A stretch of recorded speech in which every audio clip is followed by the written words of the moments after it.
Do you know that phone in your pocket, or the computer you're on right now? Inside, there are billions of tiny, perfect switches. Billions. But to even begin to understand how they work, we've got to tackle a much bigger problem, a really fundamental one. How in the world do you control electricity? So here's the plan. We're going to start with that core challenge, what I like to call the Goldilocks problem. Then we'll see how a super common element holds the secret. From there, we'll figure out how to kind of hack it to build this one crucial component. Then we'll learn how to flip its switch, and finally, we'll see how that one little thing, that one idea, literally built the world you and I live in today. All right, let's dive right in. If you want to build, well, anything electronic, from your earbuds to a spaceship, you have to be able to tell electricity exactly where to go. You need precise control. But here's the thing, nature doesn't really give us that option. It gives us two extremes. It's a total Goldilocks problem. So on one side, you've got conductors, right? Think copper wire. This stuff is like a wide open fire hose. Electricity just gushes through it, uncontrolled, all over the place. Super powerful, yeah, but a total mess. Then you have the other extreme, insulators, like the rubber around that wire. That's a completely blocked pipe. Nothing gets through. It's safe, sure, but it's useless. We can't build anything with it. We need something in the middle. Not too much flow, not no flow. We need something just right. So where do we find this magical just right material? Well, it turns out there's a whole special category of materials that are, a little bit of both. And that brings us to the hero of our story, the semiconductor. I mean, the name says it all, right? Semiconductor. It's our just right material. And the undisputed king of all semiconductors? Silicon.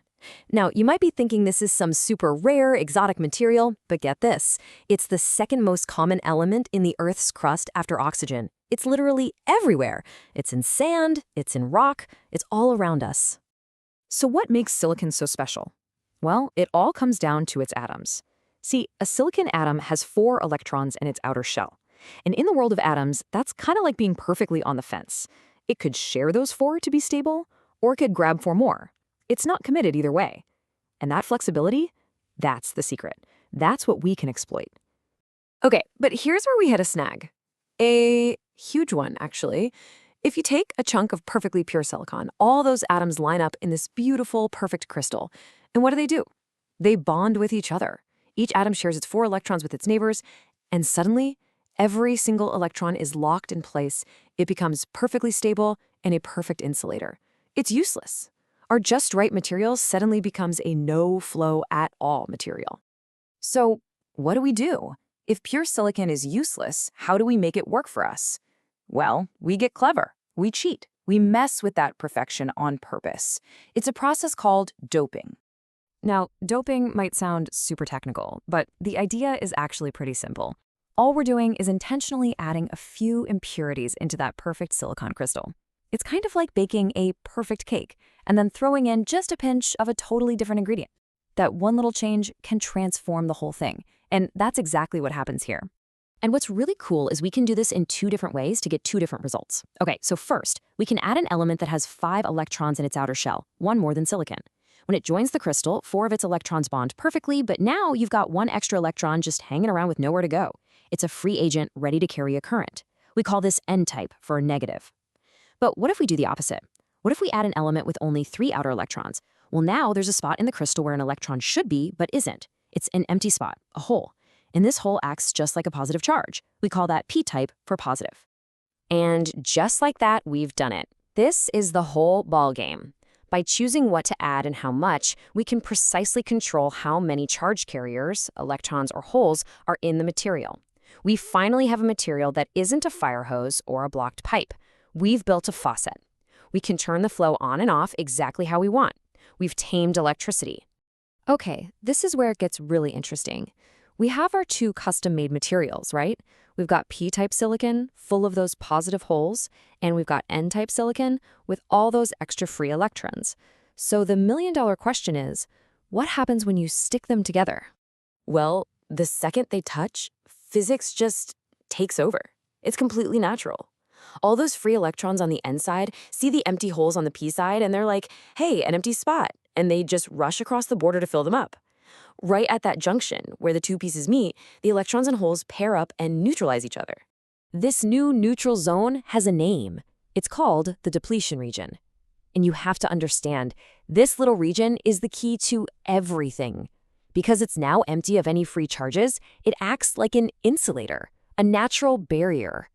It's like a gate has just slammed shut right at the border, and now no more current can flow across.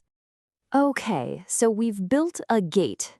That's cool, but it's a gate that's stuck shut. Not very useful, right? We need a way to open and close it on command. We need a key. And that key is a little bit of voltage. The technical term for it is biasing. And you can apply that voltage in two ways. First, let's try connecting the positive end of a battery to our p-type side and the negative end to the n-type side. This is called forward bias. What happens? Well, the voltage pushes the holes and the electrons towards that barrier in the middle. They squeeze it, making it smaller and smaller until, poof, the gate opens and current can flow.